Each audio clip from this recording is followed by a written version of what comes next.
आइए वीडियो को शुरू करते हैं। अधोलिखितम गद्यांशम पठित्वा प्रदत्त प्रश्नानाम उत्तराणि विकल्पेभ्यः चित्वा लिखत। निम्नलिखित गद्यांश को पढ़कर दिए गए प्रश्नों के उत्तर विकल्पों से चुनकर लिखें। सर्वविध विट्पीनाम मध्य स्थितः अश्वत्थ वृक्षः वदति।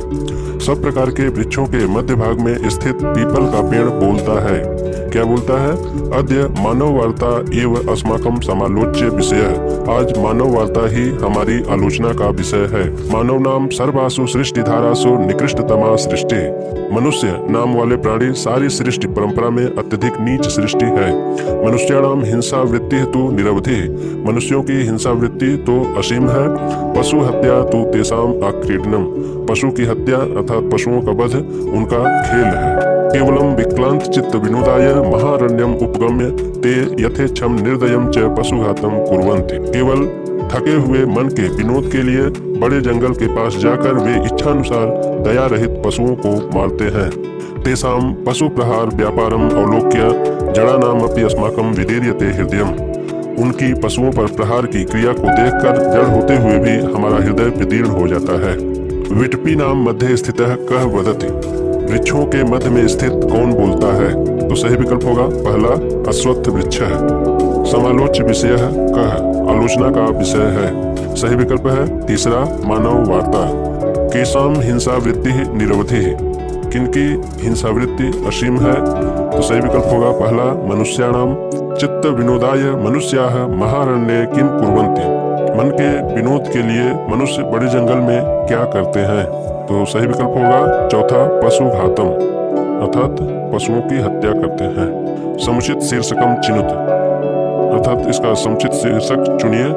क्योंकि इस गद्यांश में मनुष्यों की निर्दयता के विषय में बताया गया है, अतः इसका सही शीर्षक होगा दूसरा विकल्प मनुष्याणाम निर्दयता। अधोलिखित प्रश्नानाम समुचितम विकल्पम चिनुत। निम्नलिखित प्रश्नों के समुचित विकल्प चुने।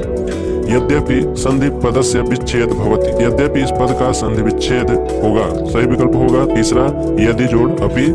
यहाँ यण संधि से ई को यह होकर शब्द बन गया है यद्यपि। उपजोड़ इंद्र इत्यस्य संधि रूपम भवति। उपजोड़ इंद्र इसका संधि रूप होगा। सही विकल्प होगा दूसरा उपेंद्र। यहाँ अ ई को ए होकर गुण संधि से उपेंद्र हुआ है। उपकृष्णम इत्यस्मिन् पदे कः समासः। उपकृष्णम इस पद में कौन सा समास है? सही विकल्प होगा पहला अव्ययी भावः। इसका सामासिक विग्रह होगा कृष्णस्य समीपम। राजपुरुषः इति समस्त पदस्य विग्रह भवति। राजपुरुष इस समस्त पद का विग्रह होगा। सही विकल्प है चौथा राज्ञः पुरुषः। यह षष्ठी तत्पुरुष का उदाहरण है। कस्मिन् पदे कत्वा प्रत्ययम अस्ति। किस पद में कत्वा प्रत्यय है? तो सही विकल्प है दूसरा पठित्वा, क्योंकि कत्वा प्रत्यंत शब्दों में त्वा शेष रहता है। संधि विच्छेदम कृत्वा संधि नाम नामानि लिखत। संधि विच्छेद करते हुए संधि के नाम लिखें।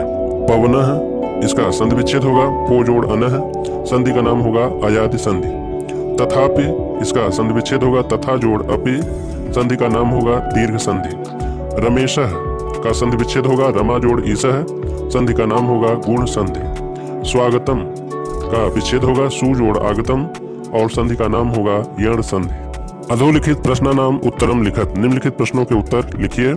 ईशावास्योपनिषद कस्याः संहितायाः भागः। ईशावास्योपनिषद किस संहिता का भाग है? उत्तर होगा ईशावास्योपनिषद यजुर्वेदस्य माध्यन्दिन काण्व संहितयोः भागः।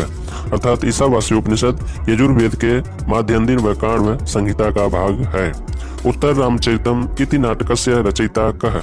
उत्तर रामचरितम इस नाटक के रचयिता कौन है? उत्तर रामचरितम नाटकस्य रचयिता भवभूतिः अस्ति।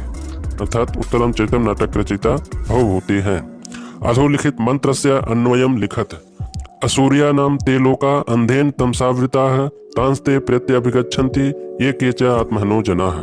इसका अन्वय हो जाएगा असूर्याः नाम ते लोकाः अंधेन तमसा आवृताः प्रेत्य तान ते अभिगच्छन्ति ये के च आत्महनः जनाः। इसका हिंदी अर्थ अगर देखें तो हो जाएगा असुरों या अज्ञानियों के प्रसिद्ध वे लोग अज्ञान रूपी अंधकार से ढके हुए हैं। जो लोग अपने आत्मा का पतन करते हैं अर्थात आत्मघाती हैं, वे मरकर असुर लोक में ही जाते हैं। अगला पांचवा प्रश्न। अधोलिखितम प्रश्नानाम उत्तरम लिखत। निम्नलिखित प्रश्नों के उत्तर लिखिए।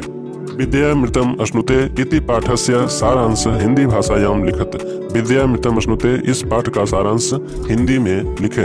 विद्यामृतम् अश्नुते यह पाठ ईशावास्योपनिषद से संकलित है। इस पाठ के पहले 2 मंत्रों में ईश्वर की सर्वत्र विद्यमानता को दर्शाते हुए कर्तव्य भावना से कर्म करने एवं त्याग पूर्वक संसार के पदार्थों का उपभोग एवं संरक्षण करने का निर्देश है। आत्मस्वरूप ईश्वर की व्यापकता को जो लोग स्वीकार नहीं करते उनके अज्ञान को तृतीय मंत्र में दर्शाया गया है। चतुर्थ मंत्र में चैतन्य स्वरूप स्वयं प्रकाश एवं विभु सर्वव्यापक आत्म तत्व का निरूपण है। पंचम एवं षष्ठ मंत्रों में अविद्या अर्थात व्यवहारिक ज्ञान एवं विद्या अर्थात आध्यात्मिक ज्ञान पर सूक्ष्म चिंतन निहित है। अंतिम मंत्र व्यवहारिक ज्ञान से लौकिक अभ्युदय एवं आध्यात्म ज्ञान से अमरता की प्राप्ति को बतलाता है। अधोलिखितेषु समास भेदेषु एकम स्वरूपम वर्णयत। निम्नलिखित समास भेदों में से किसी एक के स्वरूप का वर्णन कीजिए। अव्ययी भाव समास, इसका परिभाषा होगा पूर्व पदार्थ प्रधान अव्ययी भाव समास, अर्थात अव्ययी भाव समास में पूर्व पद की प्रधानता होती है तथा पूर्व पद अव्यय होता है। द्वितीय शब्द संज्ञा होता है, दोनों मिलकर अव्यय हो जाते हैं। अव्ययी भाव समास का शब्द नपुंसक लिंग में होता है। आइए कुछ उदाहरण देखते हैं। जैसे उपकृष्णम, इसका विग्रह हो जाएगा कृष्णस्य समीपम, हिंदी अर्थ होगा कृष्ण के पास। निर्मच्छिकम, इसका समासिक विग्रह होगा मच्छिका नाम अभावः, इसका हिंदी अर्थ होगा मक्खियों से रहित। यथा शक्ति, विग्रह होगा शक्तिम अनतिक्रम्य, अर्थात शक्ति के अनुसार। प्रत्येकम, एकम एकम प्रति, अर्थात प्रत्येक अर्थ में। वीडियो अच्छा लगा तो चैनल को लाइक करें, सब्सक्राइब करें, बेल आइकन को जरूर